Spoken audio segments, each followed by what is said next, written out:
Akhilesh Yadav now mounting his attack on Uttar Pradesh Chief Minister Yogi Adityanath, saying that Yogi Adityanath must get out of his election campaign mode and focus on the state of affairs in Uttar Pradesh. He also said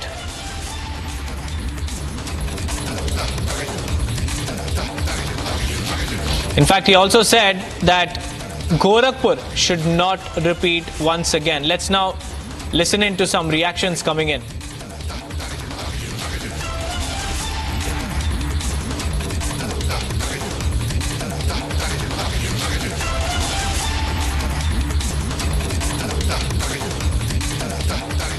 देखिए, कल शाम की बात है, ये लगभग 10:30 से 11:15 के बीच में एक शॉर्ट सर्किट की वजह से NICU वार्ड, जिसमें न्यूनेटल इंटेंसिव केयर यूनिट कहते हैं जिसे, उसमें आग लग गई और उस वक्त उसमें 49 बच्चे एडमिटेड थे। तो जैसे ही आग लगी तो हमारा जो सिस्टम है, हमारा जो स्टाफ है, वो उनके रेस्क्यू में लगा और बाद में फायर ब्रिगेड वगैरह भी आई और उसमें से हम लोगों ने 39 जो बच्चे थे उनको रेस्क्यू कर लिया और उसमें 10 बच्चे एक्सपायर हो गए।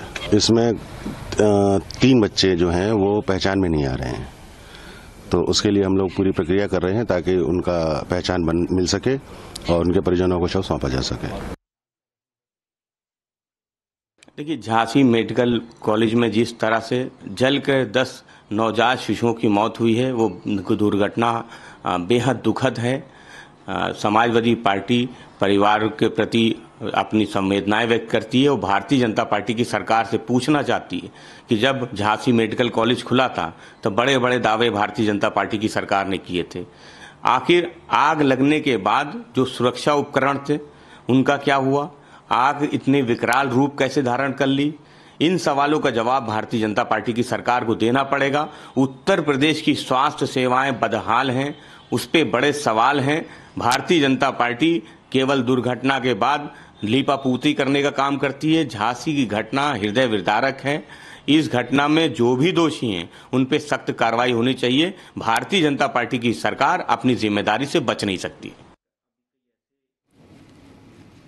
Well, my colleague Gaurav is joining me live from Ground Zero. Gaurav, in the aftermath of the tragedy at this particular hospital, there is political blame game, insensitive remarks coming in from Akhilesh Yadav. Instead of condoling and also, reposing his support with the families, he has politicized the entire matter and he has blamed Uttar Pradesh administration for the tragedy.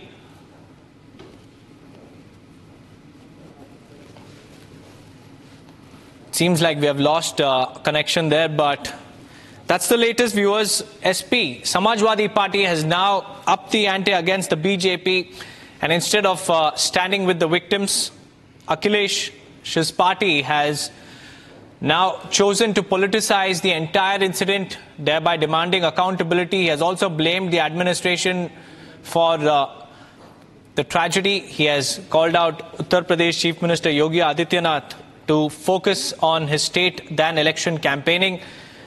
And so far, viewers, in the tragedy, let's tell you what has exactly happened. The fire broke out last evening at around 10:45 and there were no safety alarms when the fire broke out. Hence, the evacuation process took longer than expected. And what's even more shocking is that the fire extinguishers that were found at the hospital were expired. And what added to the entire Herculean task is the fact that the entry points were completely blocked by construction activities and there was no emergency exit whatsoever in the premises of this particular neonatal intensive care unit. In fact, Uttar Pradesh Deputy Chief Minister Brajesh Pathak has ordered an inquiry and has also announced an ex gratia on behalf of the state. Listen in. बहुत ही दुखद घटना है। घटना के उच्च स्तरीय जांच के आदेश दिए गए हैं।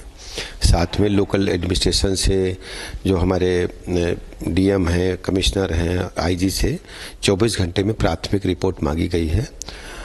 इसके अलावा मजिस्ट्रेटी जांच के भी आदेश दिए गए हैं। घायलों को 50,000 रुपये तत्काल और जो मृतक बच्चे हैं उनके परिजनों को 5-5 लाख रुपए तत्काल दिए जाने के भी कहा गया है।